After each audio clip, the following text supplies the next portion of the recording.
Hello and welcome to the evolution of Dave. I am Dave. My name is David Florence. And a few years ago, in the end of 2017, I embarked on a bit of my own little research project. I decided to look at ways to enhance both my physical and mental health.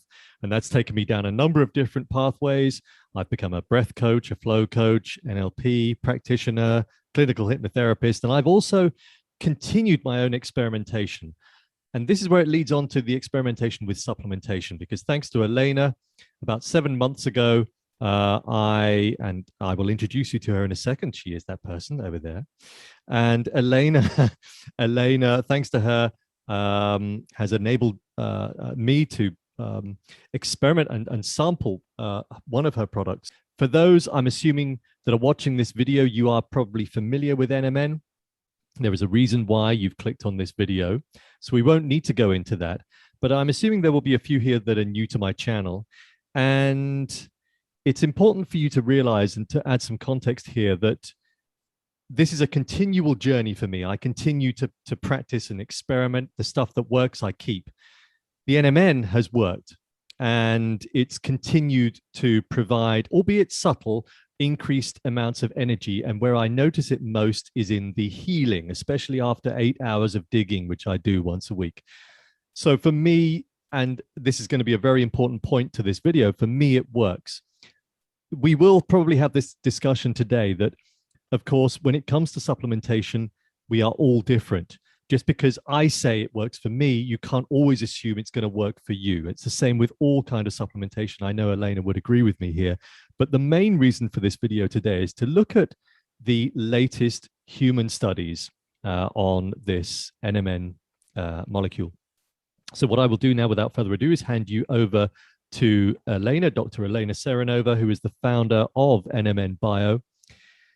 And Elena, assuming people don't know who you are, if you just give us a brief description of who you are, where you're from, what it is that you do, and then we will crack on with some analysis of these human studies. Okay, absolutely. Thank you for having me back on the channel, Dave. I'm really excited to be As am I. So, as I previously mentioned, I'm the founder of NMN Bio, and I'm an interdisciplinary scientist myself.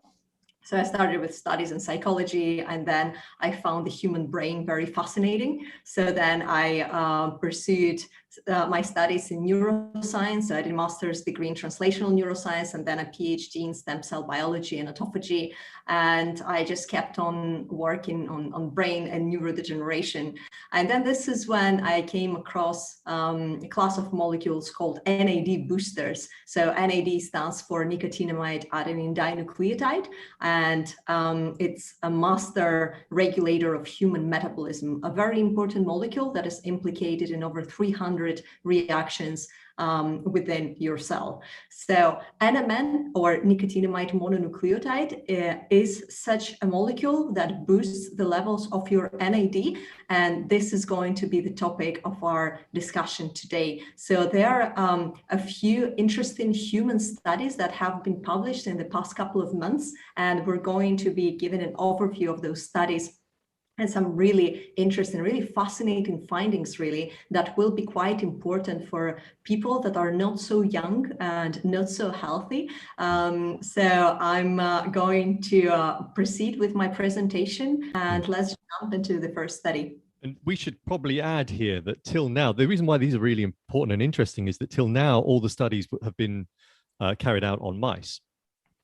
Yes. These are, I think, is it 2 or 3 recent studies on humans? Yeah, it's 3 human studies in humans that show the efficacy of NMN.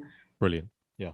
And we're going to go into the first study, which is basically the most recent one as well. And I will tell you in a bit as to why I decided to start with this, because it actually has quite a few novel findings.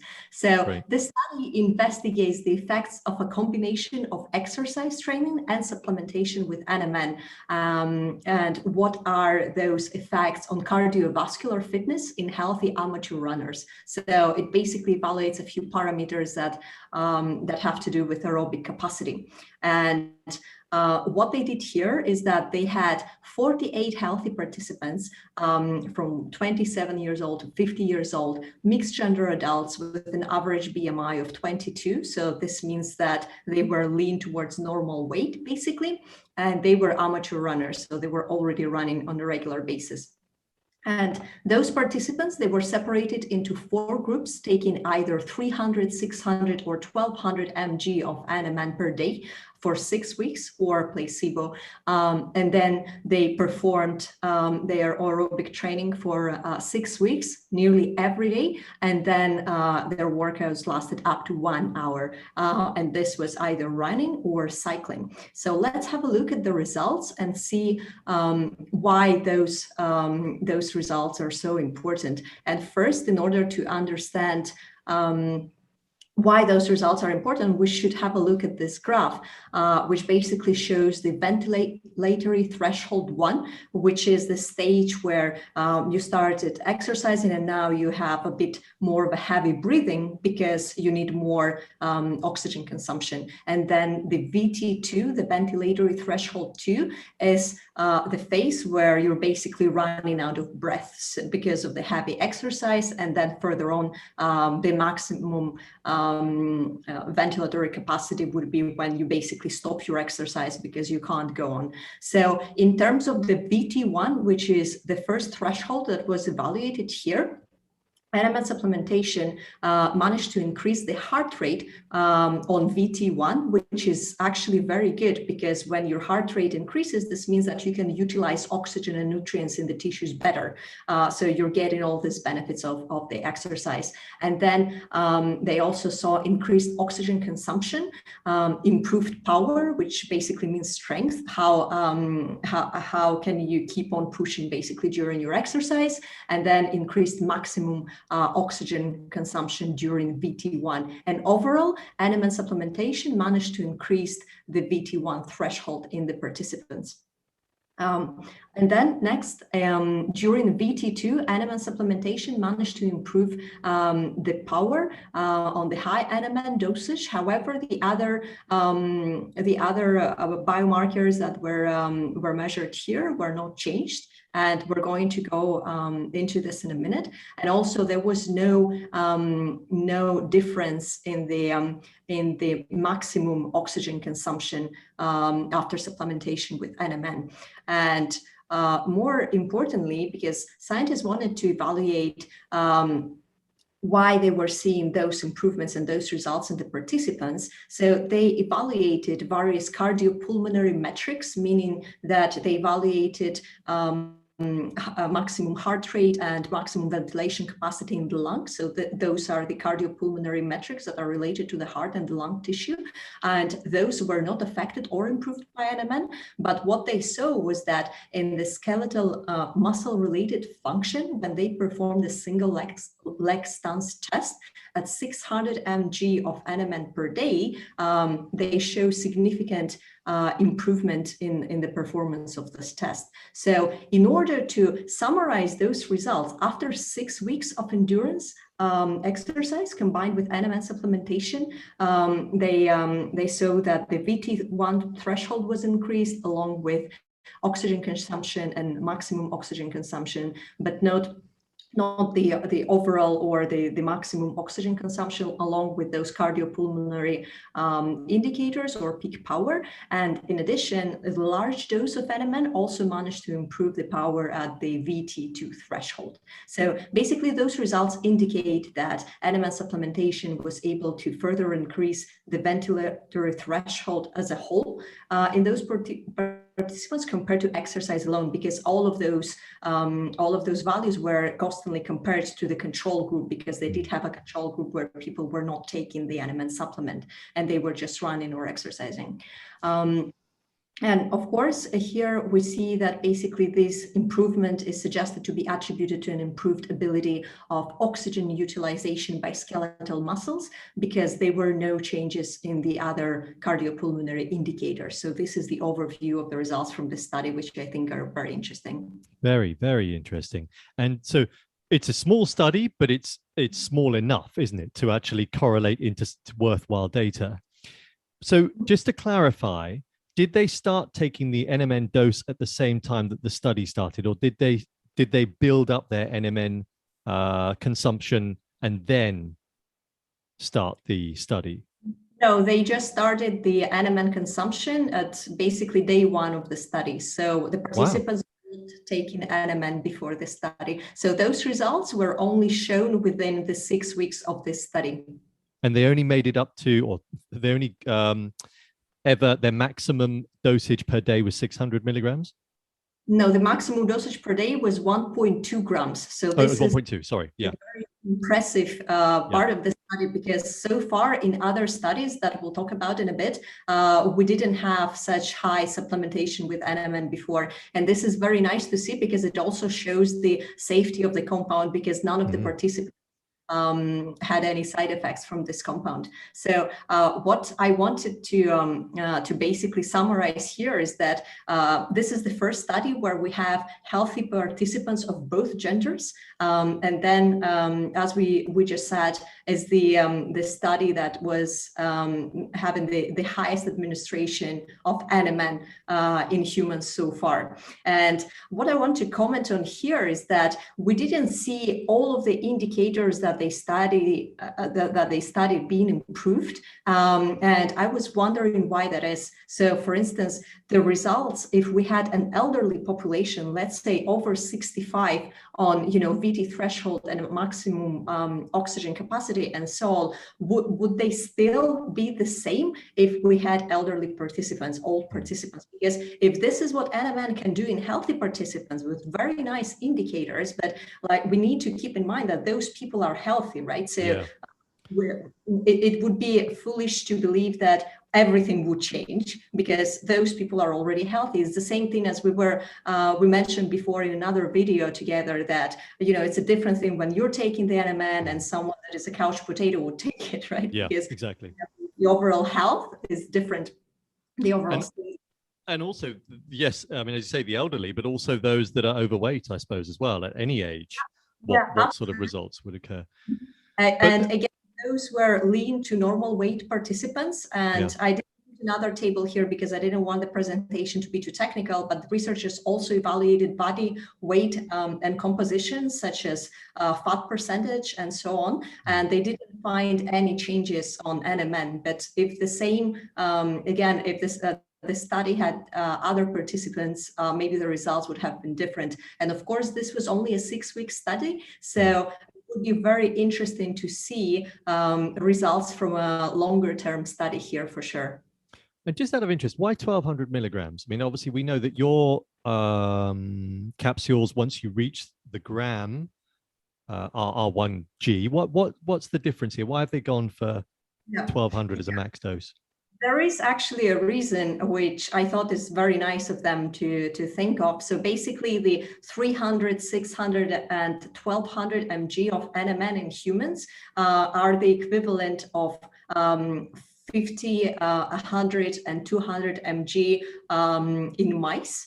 So those, they basically translated them to an equivalent of a human that weighs 60 kilograms. So again, if someone, let's say, is 50 kilograms, or myself, I'm 52 kilograms. So the equivalent here would be probably lower for me than 1.2 mg. Okay, so yeah, as I was saying, long-term supplementation with NMN would be very interesting, and the results would probably be quite interesting as well. Next, if we have a look at the other human studies that have been published earlier this year. So the first was published in April 2021. It was a study in pre-diabetic women where they've been taking 250 mg of NMN only for 10 weeks. And basically NMN increased insulin sensitivity and affected positively muscle remodeling and increased NAD intermediates, suggesting that basically there was a higher NAD turnover in the tissues. So this is also an important factor because, again, we validate the oral administration of NMN as being efficient into raising NAD levels. And of course, the fact that it increased insulin sensitivity is very nice to see as well. Very for pre-diabetic. Definitely. That's amazing, isn't it? When you think about it. Yeah, absolutely. And this was a small dosage of 250 mg. Yeah. Very nice to see. And normally you look at other completely different interventions to reduce that sensitivity. What's interesting there is that term muscle remodeling. Why are they describing it like that? It basically affected how the muscle tissue is functioning and how sensitive it is to insulin as well. So from what we've seen so far, from the previous study that I described and this one, it does show benefits for the muscle tissue. And actually, the third study that I have here also kind of describes the benefits that the participants that were 10 elderly healthy men over 65 had in terms of the age-related muscle dysfunction. So basically, as we age, our muscles degenerate and we have the so-called sarcopenia. And then, next thing you know, your whole body deteriorates because of the muscle tissue being in this kind of downfall trajectory.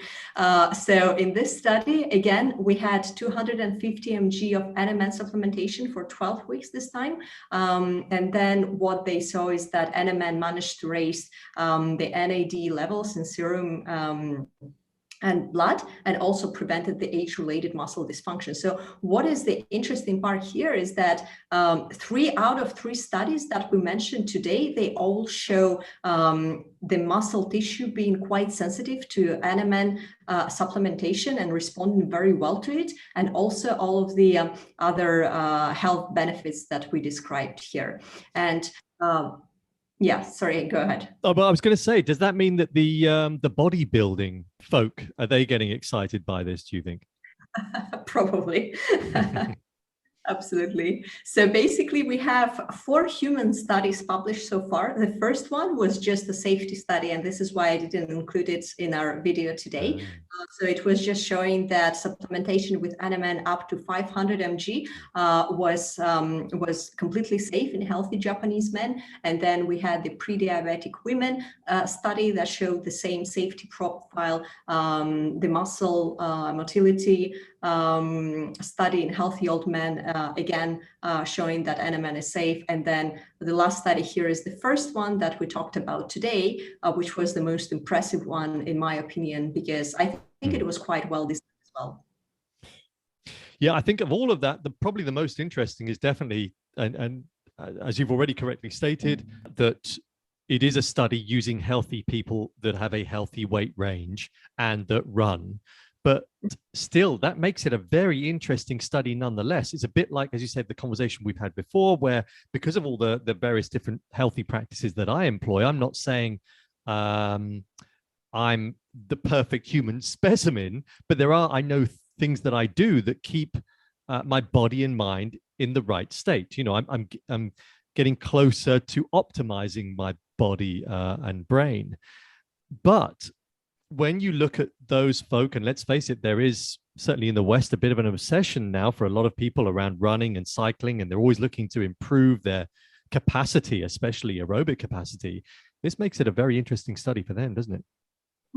Absolutely. I'm also excited by the study. I think that, as we go, we already had all of these 3 efficacy studies being published this year in 2021. And I think that as we go, more and more studies will be published that will basically build the case for the efficacy of NMN. Now, somebody on my channel did ask the other day, it was obviously a young guy, he said, Dave, I'm 21, so I'm assuming I don't need to take NMN. And I said, well, I think you're probably right. That would make sense given, you're in your peacock years. Your body should be in a pretty good state. But what's your opinion?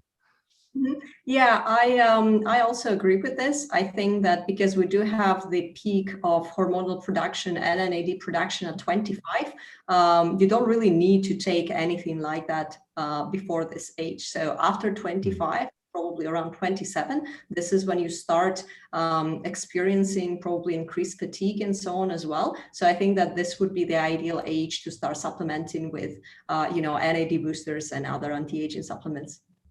Another question I just wanted to pose to you was something that we've kind of covered off already. People are probably already making their own opinions on this, and that is around supplementation, the important message, I think, of supplementation, not just to do with NMN, but any kind of supplementation, that you have to conduct your own study on you. You are your own research project when it comes to this. Just because one person on YouTube or Instagram says that this supplement has done wonders for them, you can't assume it's going to be the same for you. And I think this is actually quite a serious statement, because I've experimented and noticed very early on with other products that they definitely don't agree with me. And I therefore stop taking them. But I don't then question, hang on a minute, that really shouldn't be the case. That product should, it's done wonders for everybody else. It should be the same for me. So I think you need to be careful with all of this stuff, even something like NMN. But I'm assuming you agree with me here, but do you have anything else to say on the subject? Yeah, absolutely agree with you. I think that I've been doing some supplement experimentation myself for quite a few years, and it's the same for me. So there are some supplements that people have described as very efficient that didn't do anything for me. And it's always, it's worth trying a compound that looks promising, of course, but then it's very important to know that you are your own test subject. So, after a few weeks or a couple of months, if something doesn't work, I think that it's worth discontinuing, maybe trying something else. Absolutely. Yeah, I think the real problem is that people want to be led typically, and they don't want to do their own research project. They just want something. It's a bit like some of the comments that I occasionally get where I'll say, oh, read this book. Oh, you should, read this study. And people quite often will say, I don't want to read that. I just want you to tell me that what I'm doing is right. Because people think that they don't have the time. They don't want to do their own research. But that's, in my opinion, a silly path to take. Okay, good. That was really interesting. Thank you for that. Really appreciate it. Again, thanks for coming. That for me is really interesting stuff. And it just goes to show that with that many studies that have occurred already within a year, as you say, or a year, thereabouts, next year, there's bound to be lots more, aren't there? This is an excitable subject. And of course, what we will probably be experimenting with, and other people will be the added supplements of resveratrol and all the others that, quercetin and things like that people are beginning to take alongside it. Absolutely. I recently started a detox protocol with quercetin, so I thought just to mention this as well. So, I was looking into the literature and what other people do. So there are a couple of ways to take senolytics, such as quercetin. So senolytic is a compound that would basically get rid of your senescent cells, of your dead cells that are floating around and doing nothing and just secreting nasty inflammatory signals and turning other cells into senescent cells, basically. So not a nice thing to have in your body. So what I'm doing now is I'm taking 2.5 grams of quercetin for 5 days in a row. And this is basically an intense protocol because there are some people that just take 500 mg of quercetin per day, and this is their daily routine. But I thought to try this detox protocol and see what happens. Today is day 4, and I can definitely tell that it's giving me a headache for some reason. This is fine. So yeah, I'll do this a couple more times, and then maybe in another episode I'll let you know how it went and what other effects did I feel.